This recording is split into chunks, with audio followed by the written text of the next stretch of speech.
Party 2024 में जीत पक्की करने के लिए उन 48 लोकसभा सीटों पर कद्दावर नेताओं को उतारने की योजना बना रही है, जहां पिछली बार, ये ध्यान से सुनिएगा आप, उन 48 सीटों पर योजना बना रही है जहां पर पिछली बार जीत हार का अंतर केवल 2% से कम रहा है, जहां पर भारतीय जनता पार्टी या तो 2% से जीती है या उससे कम से जीत नहीं पाई है, यानी मार्जिन बहुत कम है।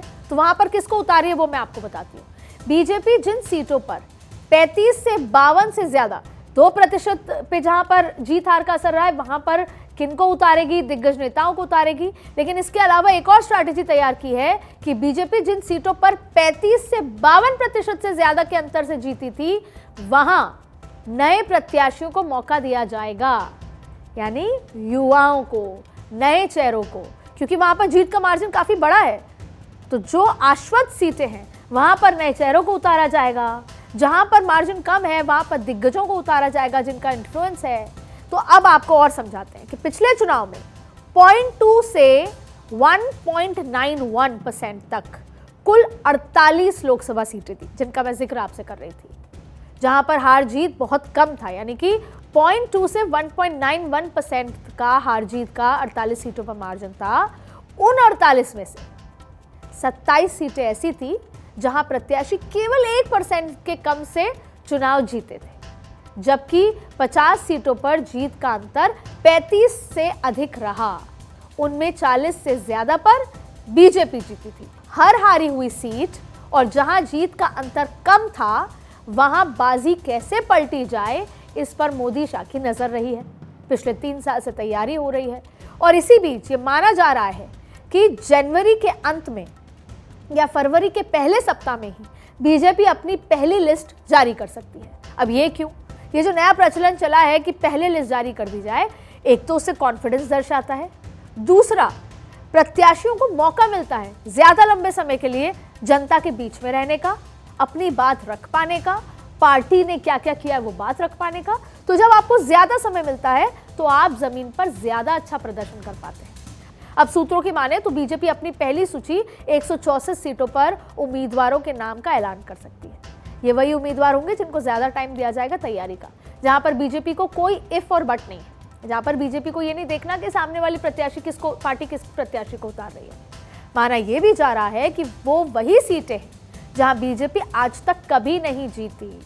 बीजेपी की पहली लिस्ट में प्रधानमंत्री नरेंद्र मोदी, गृह मंत्री अमित शाह और राजनाथ सिंह का नाम भी शामिल हो सकता है। पिछले 2019 के लोकसभा चुनाव में भी बीजेपी ने अपनी पहली ही सूची, एक बार मैं आपको और एक खास बात बताना चाहती हूँ, ये पहली जो सूची हम अनाउंस करते हैं, जैसा मैं जिक्र कर रही थी कि पिछले 2019 के लोकसभा चुनाव में भी बीजेपी ने अपनी पहली ही सूची में प्रधानमंत्री मोदी, अमित शाह की सीटों का नाम का ऐलान कर दिया था। बीजेपी ने उत्तर प्रदेश में ऐसी 14 सीटों की सूची तैयार भी कर ली है जहां प्रत्याशियों के नाम पहली सूची में होंगे। उत्तर प्रदेश बेहद महत्वपूर्ण राज्य है बीजेपी के लिए। ये वो सीटें हैं, जैसे मैं आपको कुछ नाम बता देती हूँ। रायबरेली है, रायबरेली सोनिया गांधी, इसलिए बहुत महत्वपूर्ण है, प्रतिष्ठा की बात है दोनों ही पार्टीज के लिए। मैनपुरी है, बिजनौर है, सहारनपुर है, संभल है, मुरादाबाद है, गाजीपुर है, आप देखिए स्क्रीन पर लगातार नाम चल रहे हैं, जौनपुर है, रामपुर है, आजमगढ़ है, नगीना है, अमरोहा है, अंबेडकर नगर है, श्रावस्ती है, घोसी है, घोसी बहुत महत्वपूर्ण सीट है ट्रायंगल के लिहाज से, सपा के लिहाज से, लालगंज है। इनमें कुछ सीटें सपा का गढ़ मानी जाती हैं, जैसा मैं आपको बता रही हूँ। और बीजेपी की कोशिश इस बार इन्हें इन तमाम सीटों को अपने पाले में लाने की है, और जिसके लिए स्ट्रैटेजी, प्लानिंग, प्रत्याशी और निर्दलीय उम्मीदवार, ये सब कुछ तय हो चुके हैं। ऐसा ही बिहार में, जैसे नवादा हुआ, सुपौल हुआ, किशनगंज हुआ, कटिहार हुआ, मुंगेर हुआ, गया हुआ, सुपौल हुआ, नालंदा सीट, ये पहली सूची में नाम घोषित किए जा सकते हैं। केरल में त्रिशूर हुआ, इसके अलावा पत्तनमथिट्टा एक जगह हुई, इसके अलावा तिरुवनंतपुरम जैसी सीटें हैं जो पहली लिस्ट में शामिल हो सकती हैं। और केरल एक मेजर एजेंडा इसलिए भी है क्योंकि कहीं ना कहीं राहुल गांधी के बाद से केरल में कांग्रेस का ग्राफ बढ़ रहा है, तो केरल एक भारतीय जनता पार्टी के लिए बड़ा टारगेट है। तो पहली लिस्ट में कौन से नाम आ सकते हैं? तो बारामती है, बुल्ढाना है, औरंगाबाद है, पंजाब में अमृतसर हुआ, आनंदपुर साहिब हुआ, बठिंडा हुआ, गुरदासपुर सीट, और पंजाब पे भी बहुत ज़्यादा फोकस है। गजेंद्र सिंह शेखावत को वहाँ का जिम्मेदारी भी दी हुई है।